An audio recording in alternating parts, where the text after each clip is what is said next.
अस्सलाम वालेकुम students, I am Usman from conceptual chemistry zone. और आज हम पढ़ेंगे पेक्यूलर बिहेवियर ऑफ लिथियम। मगर पेक्यूलर बिहेवियर ऑफ लिथियम को पढ़ने से पहले आपसे एक छोटी सी रिक्वेस्ट कि अगर आप इस चैनल पर नए हैं या आप मेरी वीडियोस पहली बार देख रहे हैं तो आपसे गुजारिश है कि चैनल सब्सक्राइब कर लें, क्योंकि मैं इस तरह की इन्फॉर्मेटिव वीडियोस लाता रहता हूँ। और इस तरह की वीडियोस बनाने का मकसद सिर्फ ये होता है कि स्टूडेंट्स के लिए आसानी हो सके, क्योंकि कुछ एकेडमीज़ या इंस्टीट्यूशंस जो हैं वो आपसे यही बातें बताने के लाखों और हज़ारों रुपए चार्ज करते हैं। लेकिन मैं ये वीडियोस सिर्फ स्टूडेंट्स की वेलफेयर के लिए बना रहा हूँ, क्योंकि मुझे पता है कि कोरोना पेंडेमिक चल रहा है, इसलिए स्टूडेंट्स की तैयारी इस बार इतनी अच्छी नहीं है। तो मैं तो अपनी तरफ से पूरी कोशिश करूँगा कि जो भी मेरा सब्सक्राइबर या जो भी इस चैनल की वीडियोस देखे उसकी तैयारी बहुत अच्छी हो जाए। और मैं पूरी कोशिश करूँगा कि 1 महीने में जो सेकंड ईयर का पूरा सिलेबस है वो आपको रिवाइज़ करवा दिया जाए। चलते हैं जी अपने टॉपिक की तरफ। तो जैसा कि हम पीरियोडिक टेबल में अगर ग्रुप्स की बात करें तो हर ग्रुप का जो रिप्रेजेंटेटिव एलिमेंट है उसकी प्रॉपर्टीज़ उसके ग्रुप के बाकी मेंबर से थोड़ी सी मुख्तलिफ होती हैं। जिस तरह ग्रुप 1A में जो लिथियम है वो ग्रुप 1A का रिप्रेजेंटेटिव एलिमेंट है, तो लिथियम भी कुछ प्रॉपर्टीज़ ऐसी शो करता है जो ग्रुप के बाकी मेंबर्स शो नहीं करते, और कुछ प्रॉपर्टीज़ शो नहीं करता जो कि ग्रुप के बाकी मेंबर्स जो हैं वो शो करते हैं। इसे कहते हैं peculiar behaviour of lithium. Lithium के पेक्यूलर बिहेवियर शो करने की दो बड़ी वजूहत हैं। उनमें से एक जो है, लिथियम का जो साइज़ होता है वो उसके ग्रुप मेंबर्स में से सबसे छोटा होता है, क्योंकि लिथियम जो है वो ग्रुप A1A ग्रुप का रिप्रेजेंटेटिव एलिमेंट है जो कि टॉप ऑफ द ग्रुप में पाया जाता है। लिथियम के पेक्यूलर बिहेवियर शो करने की दो बड़ी वजूहत हैं। एक तो लिथियम का साइज़ जो है वो ग्रुप 1A के बाकी तमाम मेंबर्स में से सबसे छोटा होता है, और दूसरा ये कि जैसे ही लिथियम का साइज़ जो है वो बाकी ग्रुप मेंबर से छोटा है, तो लिथियम की जो चार्ज डेंसिटी है वो काफ़ी हाई होती है। ये दो बड़ी वजूहत हैं जिनकी वजह से लिथियम जो है वो अपने ग्रुप मेंबर्स में पेक्यूलियर बिहेवियर शो करता है। और लिथियम का साइज़ छोटा होने की वजह से जो न्यूक्लियर चार्ज है उसकी जो अट्रैक्शन है वो आउटर मोस्ट शेल पे काफ़ी ज़्यादा होती है,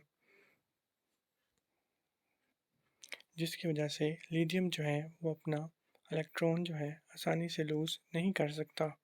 यही वजह है कि हम कहते हैं कि लिथियम जो है वो सोडियम से कम इलेक्ट्रॉन पॉजिटिव है। इसका मतलब ये हुआ कि लिथियम जो है उसमें इलेक्ट्रॉन लूज़ करने की टेंडेंसी सोडियम से कम है। और इलेक्ट्रॉन ना लूज़ करने की सबसे बड़ी वजह यह है कि लिथियम स्मॉल इन साइज़ है, उसका न्यूक्लियर चार्ज ज़्यादा होता है, और जैसे जैसे न्यूक्लियर चार्ज ज़्यादा होता है तो न्यूक्लियस की जो रिएक्शन होती है वो आउटरमोस्ट शेल पे ज़्यादा होती है और इलेक्ट्रॉन टाइटली बॉन्डेड होते हैं, जिसकी वजह से लिथियम जो है वो अपना इलेक्ट्रॉन आसानी से लूज़ नहीं कर सकता। नेक्स्ट जो है हम डिफरेंसेस की बात करते हैं जो कि लिथियम शो करता है अपने बाकी ग्रुप मेंबर्स से। इनमें आपकी बुक पे टोटल 15 डिफरेंसेस लिखे हुए हैं जिनको हम वन बाय वन डिस्कस करेंगे। पहला डिफरेंस ये है कि लिथियम जो है वो ज़्यादा सख्त और ज़्यादा हल्का होता है बाकी अल्कली मेटल से। और दूसरा डिफरेंस ये है कि लिथियम के एनाइंस के जो साल्ट होते हैं, जिनमें फॉर एग्जांपल लिथियम हाइड्रोक्साइड आ जाता है, लिथियम फ्लोराइड आ जाता है, लिथियम फॉस्फेट आ जाता है और लिथियम कार्बोनेट आ जाता है। ये जो एनाइन साल्ट होते हैं लिथियम के, ये वाटर में कम सॉल्युबल होते हैं as compare to other alkali metal salts of anions.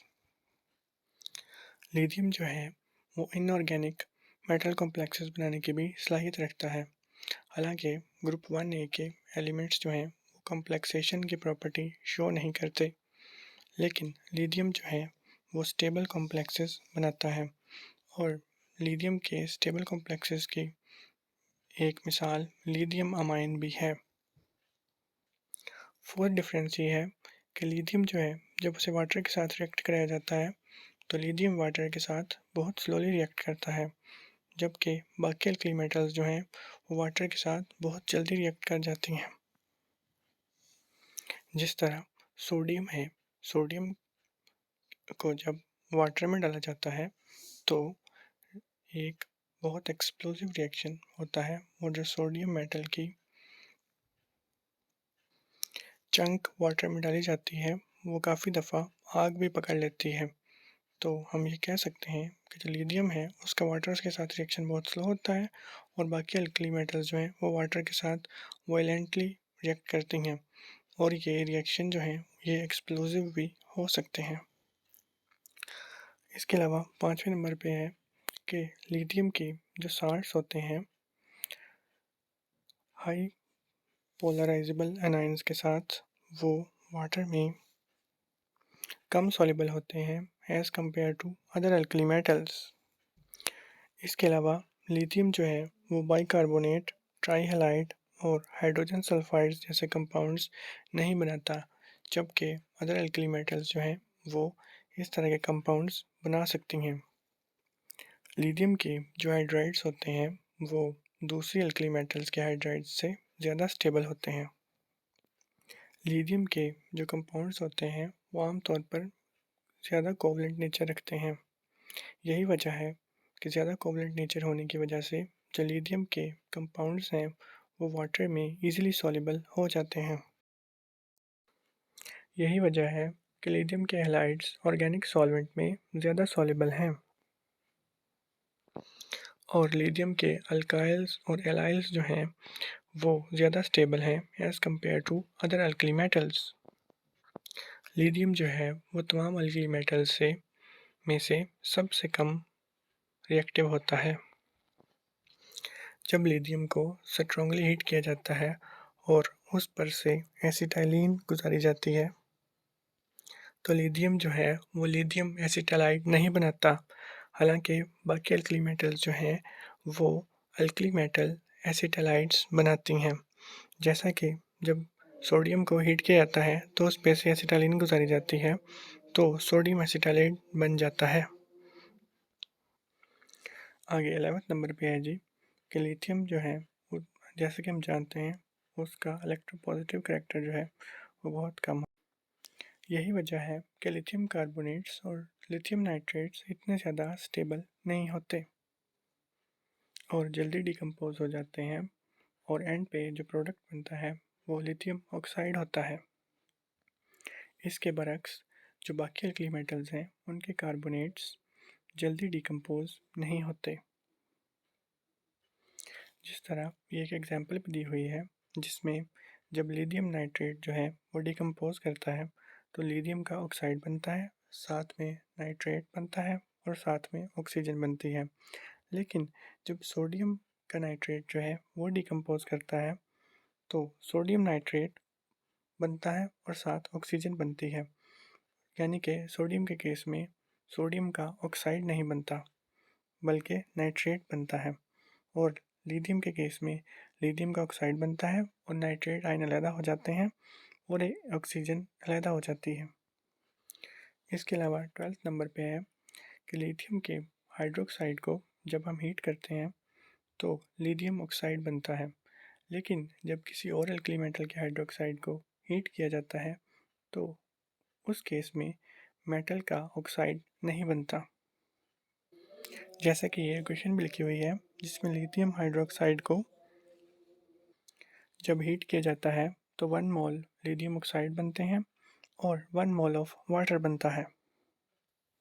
13th difference ये है कि जब लिथियम नाइट्रोजन के साथ रिएक्ट करता है तो लिथियम नाइट्राइड बनाता है, लेकिन दूसरे अल्कली मेटल्स जब नाइट्रोजन के साथ रिएक्ट करते हैं तो वो मेटल नाइट्राइड्स नहीं बनाते। फॉर एग्जांपल जब 6 मोल ऑफ लिथियम जो है वो N2 के साथ रिएक्ट करता है तो 2 मोल ऑफ लिथियम नाइट्राइड बनते हैं। इसके अलावा 14th डिफरेंस ये है कि लिथियम क्लोराइड को जब वाटर में डिज़ोल्व किया जाता है सोल्यूशन बनाने के लिए तो हीट रिलीज़ होती है और इस हीट को हम कहते हैं एक्ज़ोथर्मिक हीट ऑफ सॉल्यूशन। लेकिन जब अदर एल्कली मेटल्स जैसा कि सोडियम और पोटेशियम के क्लोराइड्स को वाटर में सॉल्यूशन के फॉर्म में डाला जाता है तो हीट अब्जॉर्ब होती है और इस हीट को हम कहते हैं एंडोथर्मिक हीट ऑफ सॉल्यूशन। तो इससे ये बात पता चलती है कि लिथियम क्लोराइड जो है वो exothermic heat of solution show करते हैं, जबकि अदर अल्कली मेटल्स जिनमें सोडियम और पोटेशियम है वो endothermic heat of solution show करते हैं। 15th डिफरेंस ये है कि जब हम अल्कली मेटल कार्बाइड्स की बात करते हैं तो सिर्फ लिथियम का कार्बाइड ही है जिसे हम डायरेक्ट रिएक्शन से बना सकते हैं, और बाकी अल्कली मेटल्स के जो कार्बाइड हैं उन्हें हम डायरेक्ट रिएक्शन से प्रिपेयर नहीं कर सकते। ये था जी आज का आपका पेक्युलर बिहेवियर ऑफ लिथियम। और अगर आप इस तरह की और इन्फॉर्मेटिव वीडियो से बाखबर रहना चाहते हैं तो आपसे गुजारिश है कि हमारा channel conceptual chemistry zone subscribe कर लें। Thank you so much for watching.